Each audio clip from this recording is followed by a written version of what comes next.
네, 여러분 안녕하세요. 네, 이노스페이스를 말씀드립니다. 자, 오늘 제가 말씀을 드릴 부분은요. 여러분들이 이번에 유상증자를 발표한 거는 아실 겁니다. 근데 제가 오늘 말씀드릴 골자는 이 유상증자 발표를 한 거는 우리가 뭐 성장주로서 자금을 모집하기 위해서 이제 할 수도 있는데 이게 그 작년에 증자를 한 다음에 올해 또 증자를 했거든요. 그러니까 이때 증자하고 지금 증자하고 뭐가 틀린지 이 부분을 여러분들이 정확히 아셔야 됩니다. 그리고 최대 주주가 참여를 어느 정도 했는지 이 부분도 굉장히 중요합니다. 작년하고 올해하고 뭐가 틀린지 이걸 보셔야 돼요. 그리고 증자 목적이 나오는데 몇 퍼센트 비율 정도인가 이것도 작년하고 한번 비교를 해볼 필요가 있습니다. 여러분. 사실 여러분들 아시다시피 작년에는 유상이랑 무상이랑 했기 때문에 사실 그 발표를 하고도 주가가 나중에 또 시세를 또 내기도 하고 괜찮았단 말이에요. 근데 이번에도 그렇다면 유상증자만 했는데 그때 당시하고 비교해서 어, 어떤 차이점이 있겠는가 이걸 여러분들이 캐치하시는 게 굉장히 중요합니다. 요걸 말씀을 드릴게요. 아시겠죠? 그거 말씀을 드리겠고요. 그리고 영상의 후반부에는 여러분들께 액티브 종목도 말씀드릴 겁니다. 액티브에 새로 편입이 되는 거 이런 것들을 우리가 공략하면은 좋은 기회를 발견할 수 있어요. 요거 말씀을 드릴 거니까 꼭 참고하시기 바랍니다. 자, 그럼 이너스페이스 먼저 말씀을 드릴게요. 여러분들의 구독, 좋아요, 알림 설정 대단히 감사하고요. 저는 끝까지 여하튼 여러분들에게 도움을 많이 드리겠습니다. 성원 많이 해주시고요.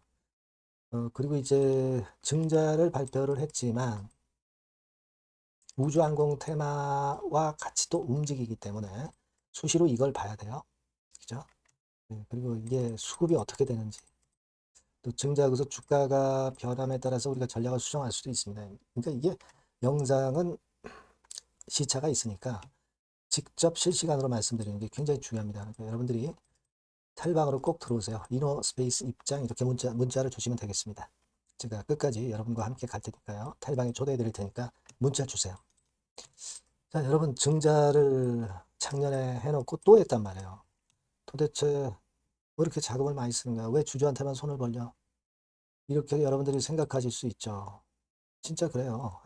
그렇긴 합니다. 근데 어쨌거나 작년에 증자를 해서 권리락 됐다가 주가가 처음에 급락했다가 그걸 권리락 전에 바로 만회를 했었어요. 그죠? 네, 그래 놓고 나서 또 흔들다가 무상 권리락이 있기 때문에 또 올라왔고 이거는 수정 차트입니다. 그런데도 불구하고 이런 패턴이 발생했다는 거죠. 하지만 그 이후에는 속락을 했어요. 그러나 또 운 좋게도 또 우주항공주 올라가면서 이런 시세를 또 냈습니다. 작년에 유무상해서 그래도 괜찮았어요. 그렇다면은 이번에 유상증자 발표를 했는데 이번에도 괜찮을 건가? 이걸 잘 봐야 될 것 같습니다. 자금으로 보면은 작년보다 좀 많고 800억 정도고. 그죠? 그리고 이렇게 돼요. 800억 800억대인데 거기에서 운영 자금이 한 600억 그리고 채무 상환이 한 150억 시설 자금이 한 66억입니다. 시설 자금에 많이 쓰면 좋은데 이게 좀 퍼센트가 적고요. 그리고 운영 채권 상환 자금 작년에도 상환했는데 또 상환하네요. 그죠? 운영 자금으로 꽤 쓰고 그렇습니다. 근데 작년에는 한 430만 주 발행을 했죠. 근데 그때 당시에 470억 정도 그 자금이에요.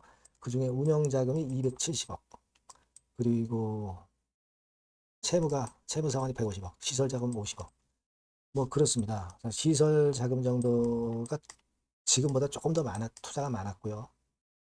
채무 상환은 뭐 같았습니다만은 비중은 작년이 더 많았었죠. 그죠? 그리고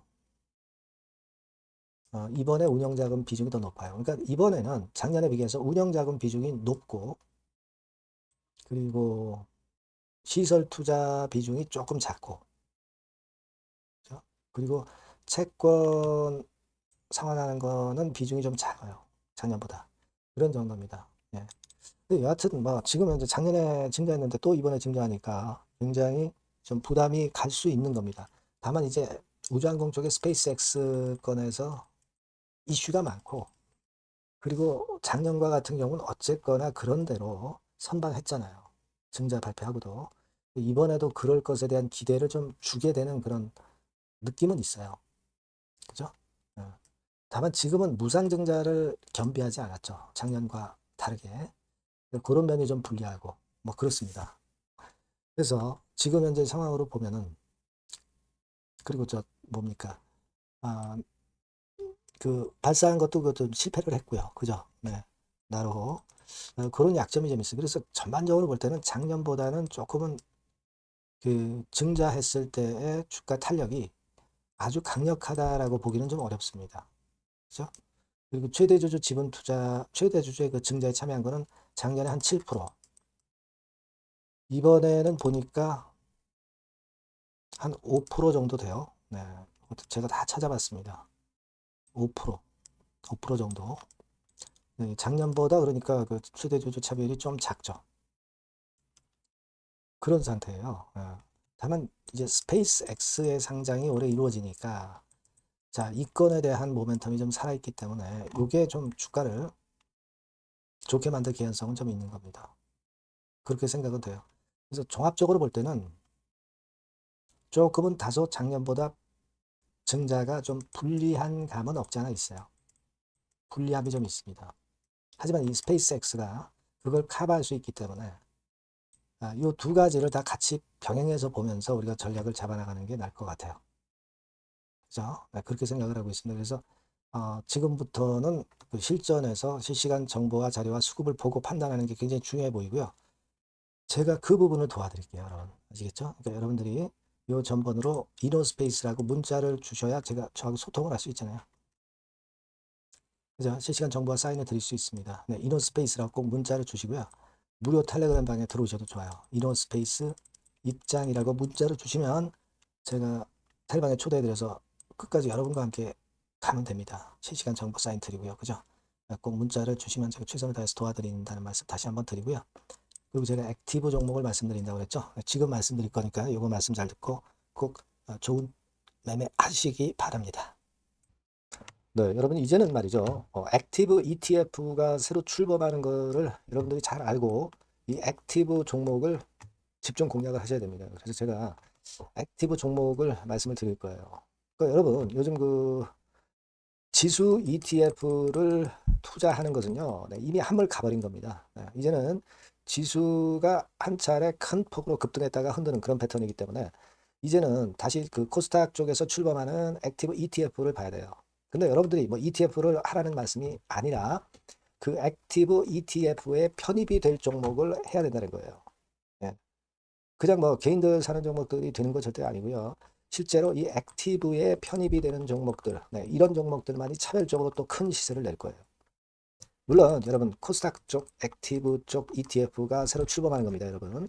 그거 여러분들이 주목을 하실 필요가 있다. 그래서 여기에 대한 말씀을 제가 드리려고 해요. 그래서 삼성하고 타임폴리오 쪽에서 먼저 이제 시작을 하는데, 시작을 할 따름이고 이걸로 그냥 끝이 아니라 계속 연이어질 수 있다는 부분들을 여러분들이 생각하셔야 됩니다. 그러니까 결국 이제 이 기관에서 만드는 이 기관에서 만지는 종목들만 될 수밖에 없는 그런 패턴이 될 가능성이 높다는 거죠. 아마 기사들을 통해서 어느 정도 여러분들이 감 잡고 계실 겁니다. 그거거든요. 그래서 우리가 이 액티브 종목을 해야 된다. 그러니까 이걸 우리가 공략을 해야 된다. 이 말씀을 좀 드리고 싶은 거예요. 네. 다시 말씀드리지만 지수 ETF 쪽 관련주들은 사실 한물 갔습니다. 이제는 진짜 그 종목들 중에서 액티브 자산운용 쪽들이 간택하는 종목들만 간다 이거예요. 그래서 여러분도 잘 아시겠지만 이제 삼성 액티브하고 타임폴리오부터 이제 시작이 되는데, 이게 그냥 한 달 뭐 이렇게 해서 끝나는 게 아니라 계속 뭐 몇 달간 계속 이어질 거다라는 얘기죠. 이 부분을 주목하셔야 돼요. 삼성에서는 예를 들면 코스닥 핵심 성장주에 집중 투자를 합니다. 어리버리한 종목들은 투자를 안 한단 말이에요. 그러니까 이런 쪽만 올라갈 거예요. 그리고 타임폴리오 같은 경우는 신성장 종목, 이쪽을 주로 공략을 하는 거예요. 그겁니다, 여러분. 그래서 여기 그 제가 설명을 드렸지만은 국내 증시 역사상 최초입니다. 코스닥 비교지수 액티브 ETF가 등장하는 겁니다. 그러니까 기초 지수를 단순히 복제하지 않고, 그러니까 지수 쪽 ETF가 아니라는 얘기예요. 지수 쪽 ETF는 주로 이제 패시브라고 그러죠. 패시브. 펀드 매니저가 종목과 비중을 직접 결정을 하는 거니까 우리는 여기서 이 종목을 잡자 이거예요. 아시겠습니까? 시총 상위주에 대한 쏠림 현상이 됐던 거는 이거는 지수 ETF예요. 그죠? 그러니까 종목별 차별화 장세 대응에 용이하다는 겁니다. 이걸 우리가 명확히 파악하고 대응을 하셔야 된다는 얘기예요. 그래서 여러분 여기 나와 있지만 액티브 ETF하고 패시브 ETF하고 비교를 한 거 나와 있습니다만 패시브 ETF는 지수에 투자를 하는 거고 액티브 ETF는 종목에 투자를 하는 거다. 모든 종목 투자하는 게 아니라 엑기스 종목만 한다 이거예요. 시장 지수 대비해서 초과 수익 날 가능성이 상당히 높고 운용력이 종목과 비중을 직접 선택하는 거다. 이런 얘기죠. 예. 그리고 투자 전략은 수동적이 아니죠. 지수 추종하지 않기 때문에 능동적이고 시장 상황에 맞춰서 발빠른 대응이 가능하다. 그죠? 네, 이게 특징이에요. 그러니까 지금은 우리가 이 액티브 ETF에서 공략할 종목을 여러분들이 이제 선택해서 저하고 같이 하자는 얘기입니다. 그죠? 그거예요, 논점은. 거기에 바로 포인트가 있다. 이렇게 말씀을 좀 드리고 싶은 거고요. 자, 여기 보시는 바와 같이 자산운용사가 그 삼성과 타임 이후에도 계속 출범해요. 하나자산운용, 미래에셋, KB, 신한, 한국투자신탁운용 이런 식으로 출범합니다. 그러니까 선도 주자인 삼성이나 타임 같은 경우가 분명히 이제 상당히 고무적인 좋은 결과를 만들어낼 거란 말이에요. 그렇게 되면서 이쪽으로 또 자금이 몰리는 겁니다, 여러분. 지수 ETF 쪽이 아니에요. 액티브 ETF 쪽으로 몰린다 이거예요. 자, 그렇기 때문에 이 건과 관련된 액티브 관련주를 제가 말씀을 드릴 거예요. 뭐 한 종목으로 끝나는 게 아니라 지속적으로 말씀을 드릴 겁니다, 여러분. 그러니까 여러분들이 이 전번으로 액티브라고 꼭 문자를 주시면 아시겠죠? 뭐라고요? 액티브. 그죠? 능동적인 그런 뜻이죠. 액티브라고 문자를 주시면 제가 그 종목과 매수 타임과 매도 타임과 중간중간 AS까지 드릴 거예요. 액티브라고 꼭 문자 주셔서 이번에 한번 좋은 기회 한번 발견해 보시자고요. 예. 아시겠죠? 네, 감사합니다.